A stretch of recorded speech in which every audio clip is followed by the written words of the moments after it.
banget ya. Natalnya enggak, sudah lewat ya. Ya, waktu-waktu sudah berlalu, tahun sudah berganti, tapi kasih Tuhan tidak tergantikan.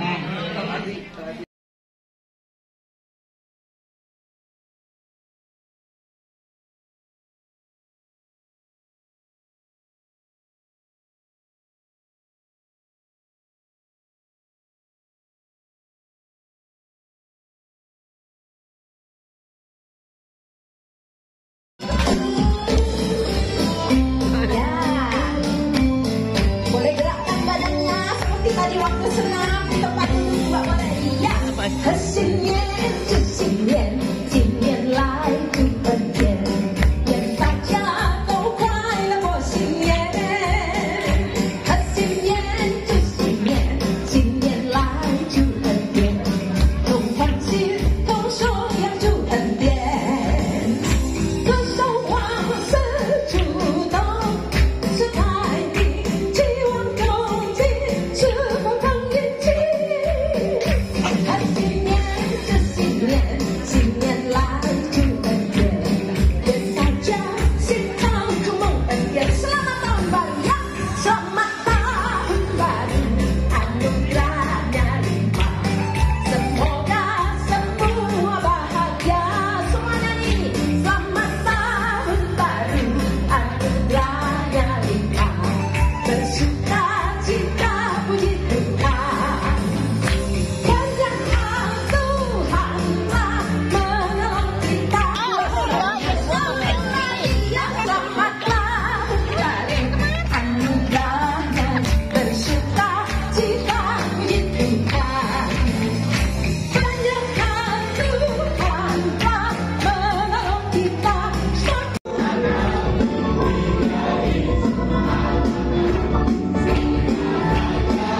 Setiap kali saya menuangkan isi berpikir saya kepadamu, setiap kali saya mengajar kamu, setiap kali saya menasehati kamu, setiap kali saya memberikan arahan kepada kamu, atau setiap kali saya memerintah kamu atau menyampaikan perintah kepada kamu, ini yang Yesus bilang, dengarkan lalu lakukan.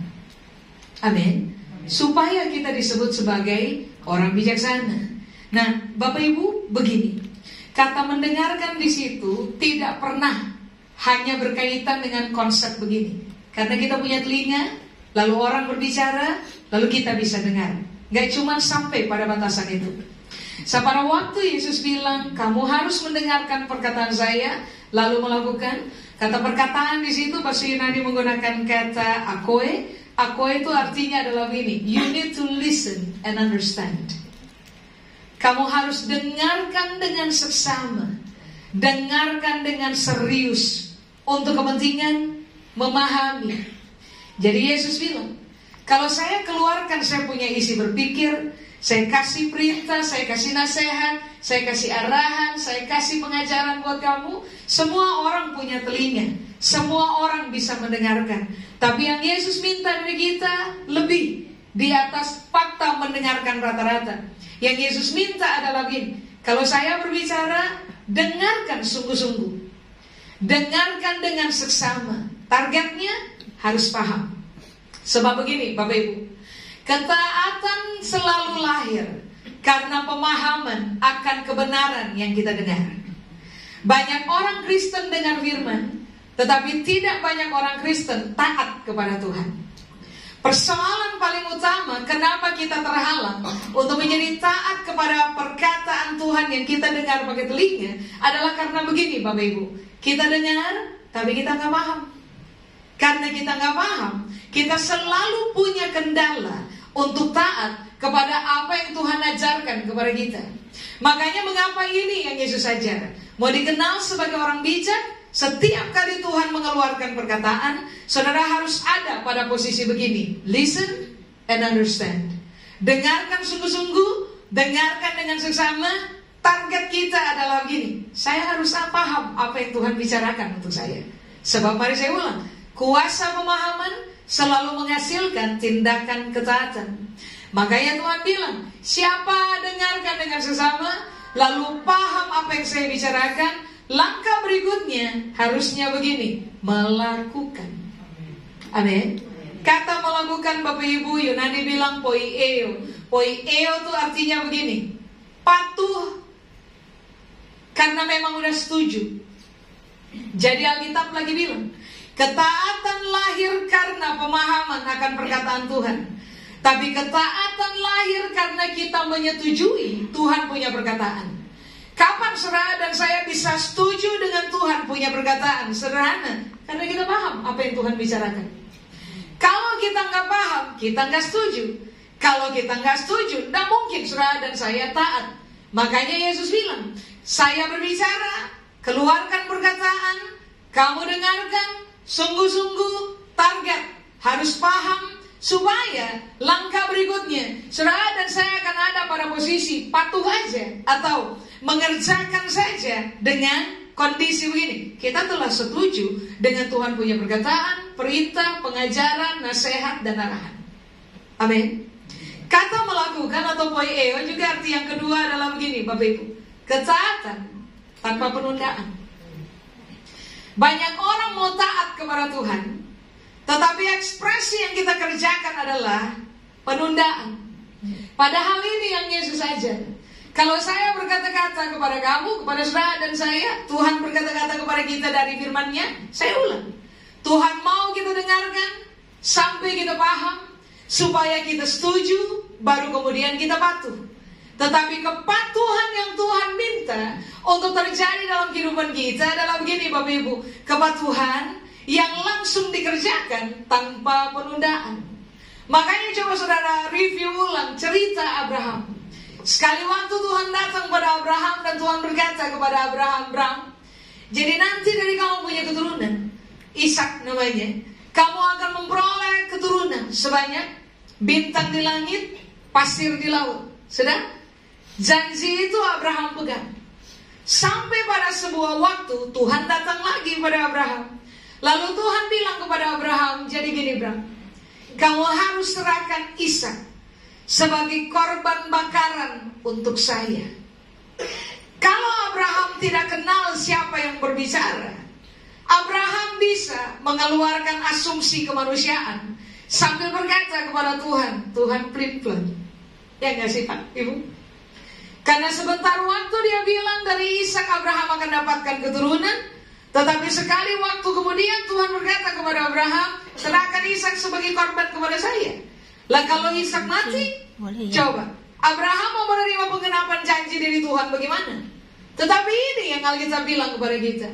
Waktu Tuhan datang dan berkata kepada Abraham untuk serahkan Ishak sebagai korban bakaran di atas bukit pengorbanan, yang nantinya Tuhan akan tunjukkan kepada Abraham, Alkitab mencatat dengan jelas, Bapak Ibu. Setelah Tuhan selesai berbicara, ini yang Alkitab bilang. Esok harinya, pagi-pagi benar, Abraham sudah siap, 2 bujangnya sudah siap, Ishak sudah siap. Berarti Alkitab bilang, selama orang kenal dengan siapa kita sedang berbicara. Abraham kenal Tuhan. Abraham paham apa yang Tuhan beritakan kepada dia.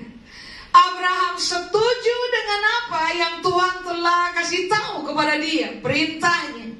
Itulah sebabnya mengapa ketaatan yang Abraham tunjukkan adalah ketaatan tanpa penundaan. Esok harinya, pagi-pagi benar, dia sudah bersiap untuk berjalan aja menuju bukit pengorbanan yang nantinya Tuhan akan tunjukkan kepada dia. Ini yang kemudian kita harus garis bawahi, Pak, Ibu, bahwa orang yang memahami perkataan Tuhan, mereka gampang setuju dengan Tuhan. Mereka gampang memilih untuk, Alkitab bilang begini, melakukan tindakan ketaatan dalam kesepakatan tanpa penundaan. Amin. Berikutnya, apakah melakukan? Melakukan itu artinya begini, Bapak Ibu.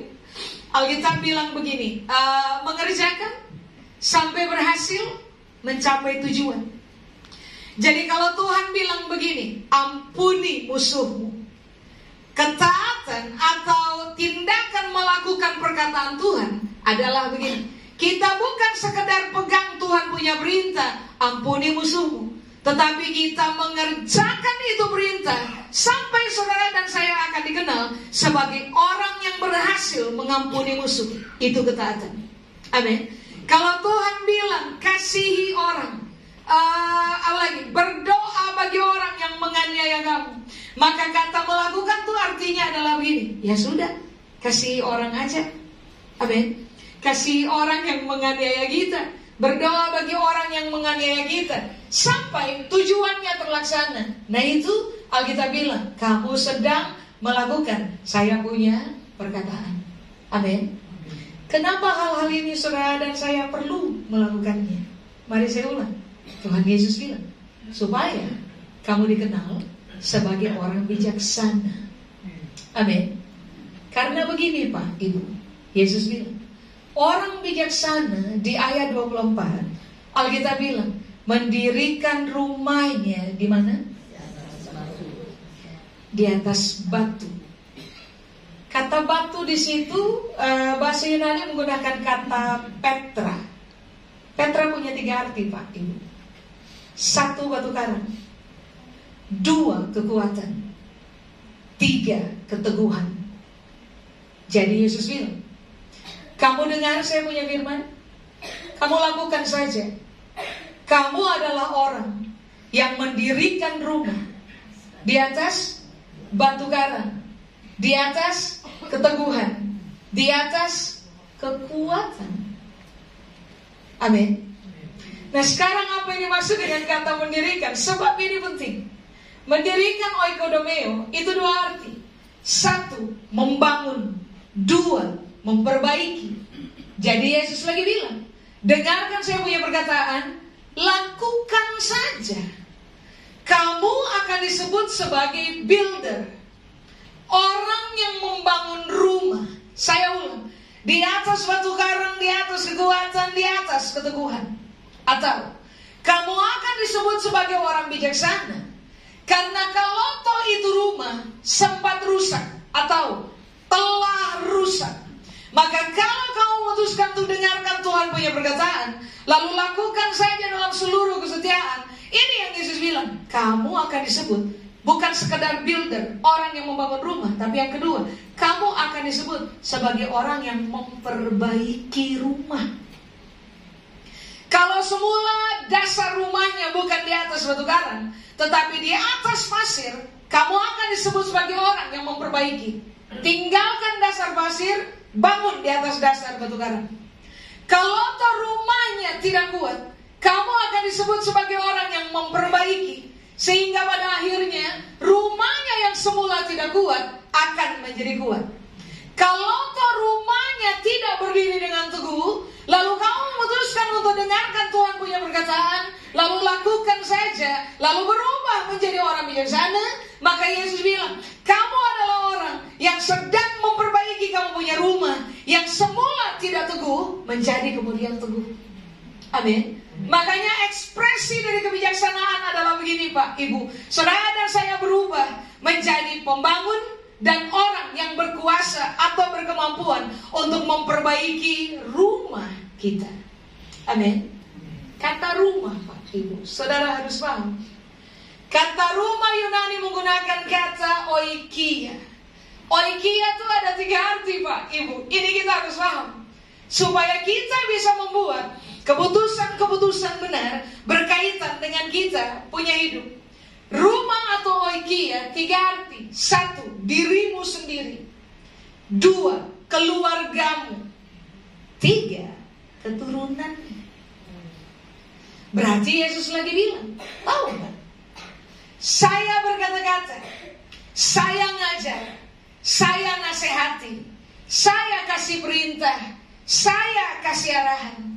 Kamu dengarkan, pahami, lakukan dalam persetujuan, lakukan dalam kesepakatan, lakukan saja, nggak usah ditunda. Lakukan tindakan ketaatan sampai berhasil mencapai tujuan. Kamu bijaksana, sebab kamu sedang membangun, kamu sedang memperbaiki dirimu sendiri. 2, keluargamu. 3, keturunanmu. Amin. Tadi kita ada nyanyi tentang berbahagialah orang yang percaya. Apa tuh? Anak cucu tidak akan meminta-minta. Nah, ini jaminan dari Tuhan. Kalau kamu bijaksana. Kalau saudara dan saya terbiasa dengarkan Tuhan punya perkataan, lakukan dalam seluruh kesetiaan, kita berubah jadi orang bijaksana. Begini, dampak dari keputusan benar kita hari ini, ternyata Alkitab bilang berpengaruh bukan cuma buat kita, berpengaruh untuk kita punya keluarga, berpengaruh sampai kepada kita punya keturunan, Pak Ibu. Makanya kalau saudara bertanya, kenapa saya harus taat kepada firman? Kenapa kalau Tuhan kasih perintah saya harus belajar, latihan, sampai pada akhirnya saya dikenal sebagai orang yang terbiasa taat? Kenapa kalau Tuhan kasih arahan, mengajar saya dari firman kebenaran, kenapa saya diminta untuk taat? Sebab ujung-ujungnya target Tuhan bagi kehidupan saudara dan saya adalah ini. Kita punya kehidupan terbangun, kita punya kehidupan diperbaiki. Keluarga kita punya kehidupan terbangun, keluarga kita punya kehidupan diperbaiki. Anak cucu kita punya kehidupan dibangun, anak cucu kita punya kehidupan diperbaiki. Nah, itulah sebabnya kenapa Tuhan bilang, kamu bijaksana. Keputusan kamu berdampak sampai kepada anak cucu, Pak Ibu. Generasi di bawah kita, keturunan yang atas kehendak Tuhan kita hasilkan dalam hidup tiap-tiap hari. Amin. Menariknya Alkitab bilang, Pak Ibu, kalau Tuhan mau memberkati keturunannya kita, Tuhan akan melanjutkan berkatnya sampai kepada keturunan ke-7, keturunan ke-8, keturunan ke-12, Pak Ibu. Amin. Sedangkan dari hasil survei, saya mendorong Bapak Ibu untuk googling aja, atau bisa cek di YouTube aja. Saya akan menemukan kayak lembaga-lembaga penelitian atau kampus-kampus setara dunia, Harvard, Oxford University. Mereka melakukan penelitian tentang begini, keberhasilan manusia, wealth, kemakmuran seseorang, apalagi kekayaan seseorang, pencapaian seseorang, kira-kira bisa bertahan sampai kepada generasi keberapa atau keturunan keberapa. Dan rupa-rupanya dari sekian puluh tahun penelitian, hasil yang ditemukan oleh banyak lembaga dunia, mereka memberitahukan begini, bahwa keberhasilan seseorang, kesuksesan seseorang, kemakmuran, kekayaan seseorang, rupa-rupanya terbanyak bisa bertahan cuman sampai di keturunan ketiga atau generasi ketiga. Padahal Tuhan desain. Kalau saudara baca kitab Ulangan, kitab Keluaran, Alkitab memberitahukan kepada kita, desain Tuhan adalah keturunan orang benar itu diberkati bukan cuma sampai generasi ketiga, tetapi sampai generasi ke-7, ke-8, ke-12. Berarti kalau sampai gini loh, wealth, keberhasilan, kemakmuran, kesuksesan, pencapaian cuma bisa diwariskan sampai kepada generasi ketiga saja, berarti kan ada yang salah.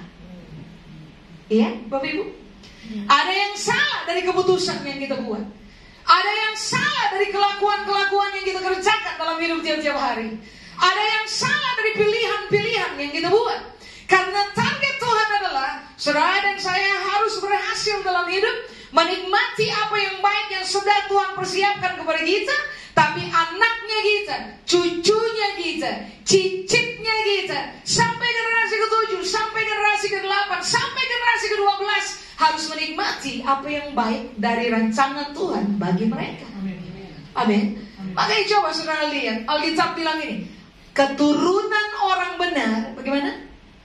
Akan perkasa di bumi. Lihat, keturunan orang benar. Dari mana kita tahu kita orang benar? Sederhana saja, Yesus bilang, dengarkan saya punya perkataan, lakukan dalam seluruh kesetiaan. Jadilah orang bijak, seorang builder, pembangun, dan juga seseorang yang memperbaiki apa tadi? 1, diri sendiri. 2, keluarganya kita. 3, apa tadi? Keturunannya kita. Amin. Sehingga pada akhirnya Alkitab bilang begini, waktu angin datang, hujan datang, banjir datang, ini yang Alkitab bilang, rumahnya atau kita atau keluarga kita atau keturunan kita, Alkitab bilang tidak rubuh. Amin. Kata rubuh itu bahasa Yunani menggunakan kata pipto, Bapak Ibu. Rubuh atau pipto itu artinya begini, orang membangun dari nol sampai kepada titik puncak. Setelah mereka ada pada posisi puncak, mereka akan didorong untuk jatuh lagi dan tidak punya kekuatan untuk bangun lagi. Itu rubuh. Jadi Yesus bilang, be wise, jadilah orang bijaksana. Buatlah keputusan benar hari ini. Kalau Tuhan mengeluarkan perkataannya dari firman, dengarkan, pahami, setujui, taati, tanpa penundaan. Fokus, taat saja sampai berhasil mencapai tujuan dari perintah Tuhan dalam hidup kita. Kita berubah jadi orang bijaksana. Kita bangun rumah kita, kita perbaiki rumah kita, diri kita, keluarga kita, keturunan kita. Karena targetnya ini yang Tuhan bilang. Kalau angin datang, banjir datang, apalagi hujan datang, 1, kamu tidak akan rubuh.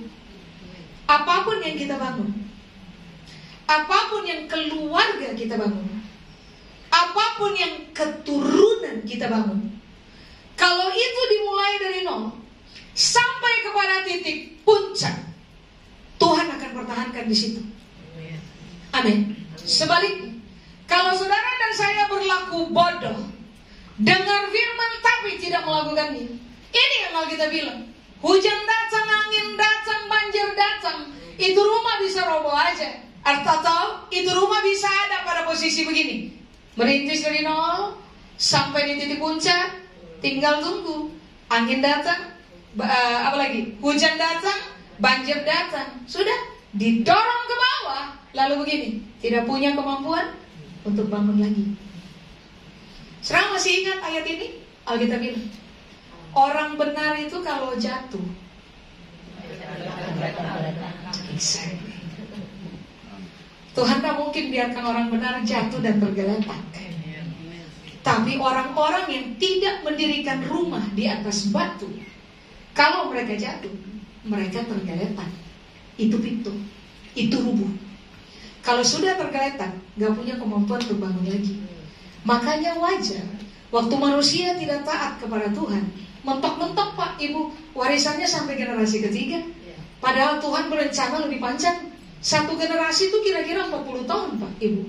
Kalau sampai rancangan Tuhan bertahan sampai generasi ke-7, ke-8, ke-12, kalikan saja 12 kali 40 tahun. Sebanyak itu tuh rancangan Tuhan untuk mempertahankan kita punya keturunan di hadapan Dia.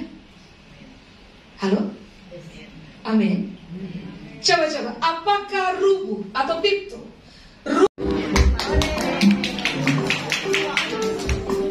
Saya 41 ayat 10. Janganlah takut sebab aku menyertai engkau. Janganlah bimbang sebab aku ini Allah. Aku akan memegang engkau dengan tangan kananku yang membawa kemenangan.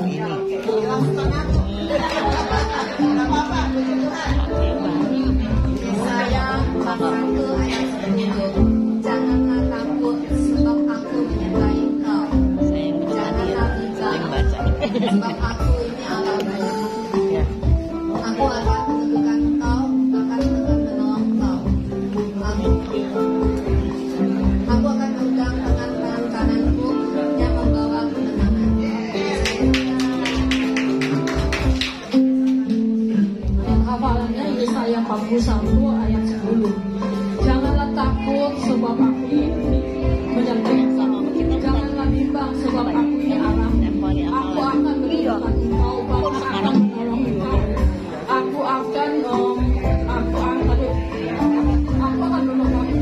tangan-tanganmu yang akan membawa kemenangan.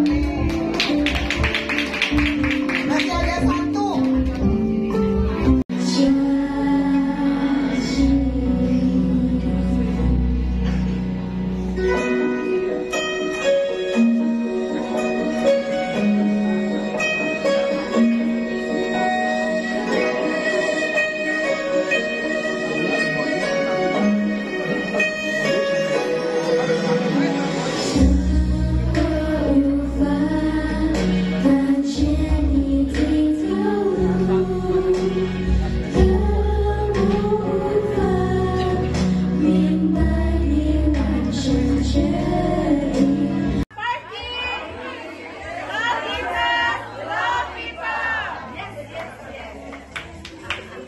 Kebenaran termeterai solid dalam pertimbangan kami, perenungan kami. Bantu kami dengan kekuatan dari Tuhan, supaya kami terkenal bukan saja sebagai pendengar-pendengar firman yang baik, tetapi juga terkenal sebagai pelaku-pelaku firman Allah yang baik dalam hidup kami tiap-tiap hari. Waktu kami memilih untuk taat kepada Tuhan tanpa penundaan, kiranya seumur hidup kami dikenal sebagai orang yang membangun dan orang yang memperbaiki diri sendiri, keluarga kami, dan keturunan kami. Kiranya kami semua dipuaskan oleh Tuhan dalam kehidupan, karena kami melihat bagaimana Tuhan menopang hidup kami, hidup keluarga kami, dan hidup keturunan kami. Keberhasilan dan keberuntungan saja yang bersumber dari Tuhan kiranya menjadi cerita hidup kami tiap-tiap hari, keluarga kami dan keturunan kami, sampai nyata bagi orang lain bahwa firman Allah dan janji Allah tergenapi dalam hidup kami, keluarga kami dan keturunan kami, waktu kami memilih untuk taat kepada Tuhan. Rahmat anugerah-Mu menyertai kami turun-temurun. Kepada Tuhan seluruh kemuliaan. Di dalam nama Yesus yang percaya, sama-sama kita berkata amin. Tuhan berkati Bapak Ibu.